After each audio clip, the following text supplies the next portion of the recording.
दोन मुख्यमंत्र्यांना अटक करणारा ईडीचा अधिकारी रिलायन्समध्ये काम करतोय, नोकरी करतोय। आता हा अधिकारी नेमका कोण, तो आता कोणत्या पदावर काम करतोय तेच समजून घेणार आहोत या व्हिडिओतून।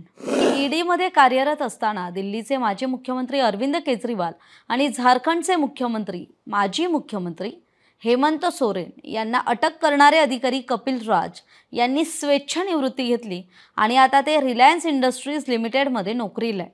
त्यासाठी आधी समजून घ्यायला हवं की कपिल राज नेमके कोण आहेत। कपिल राज हे 2009च्या बॅचचे माजी IAS अधिकारी आहेत।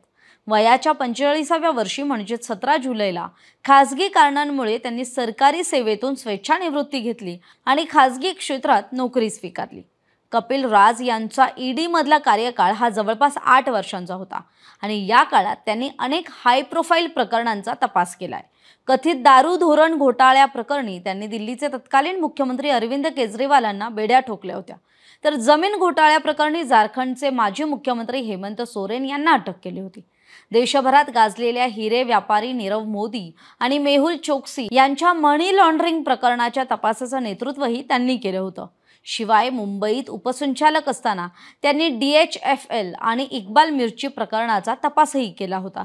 त्यामुळे केजरीवाल सोरेन पासून ते अगदी नीरव मोदी मेहुल चोक्सींची चौकशी केल्यामुळे कपिल राज कायम चर्चेत होते।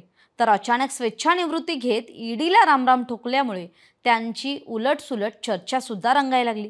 आता कपिल राज यांचा प्रवास समजून घेऊयात। मूळचे उत्तर प्रदेशातल्या सहारनपूरचे रहिवासी असलेले कपिल राज यांनी लखनौमधून इलेक्ट्रिक इंजिनिअरिंगची पदवी घेतली आहे। त्यानंतर त्यांनी UPSC परीक्षा उत्तीर्ण होत IAS अधिकारी म्हणून कारकीर्द सुरू केली। स्वेच्छानिवृत्ती घेण्यापूर्वी ते दिल्लीमध्ये GST इंटेलिजन्स विंगमध्ये अतिरिक्त आयुक्त पदावर कार्यरत होते। सरकारी नोकरी सोडून कॉर्पोरेट क्षेत्राचा जाण्याचा निर्णय घेणारे कपिल राज हे पहिले अधिकारी अजिबात नाहीयेत। याआधी सुद्धा अनेक सरकारी अधिकाऱ्यांनी स्वेच्छानिवृत्ती घेत किंवा निवृत्तीनंतर कॉर्पोरेट क्षेत्रात उच्च पदं भूषवली आहेत। तरी केजरीवाल आणि सोरेन यांना अटक केल्यामुळे आणि कमी कालावधीत अनेक हाय प्रोफाईल केसेस हँडल केल्यामुळे कपिल राज यांचं नाव चर्चेत आलं आणि आता ते अंबानींच्या मालकीच्या रिलायन्स इंडस्ट्रीजमध्ये काम करतायत। तरी आम्ही कोणत्याही व्यक्तीच्या नोकरी स्वीकारण्यावर किंवा सोडण्यावर कोणतीही टिप्पणी करत नाही, असं रिलायन्सच्या प्रवक्त्यांनी सांगितलंय। तरी यासाठी इनपुट दिले होते माझा सहकारी रोशन याने। आपल्याला हा व्हिडिओ माहितीपर वाटला असेल तर जास्तीत जास्त शेअर करायला विसरू नका।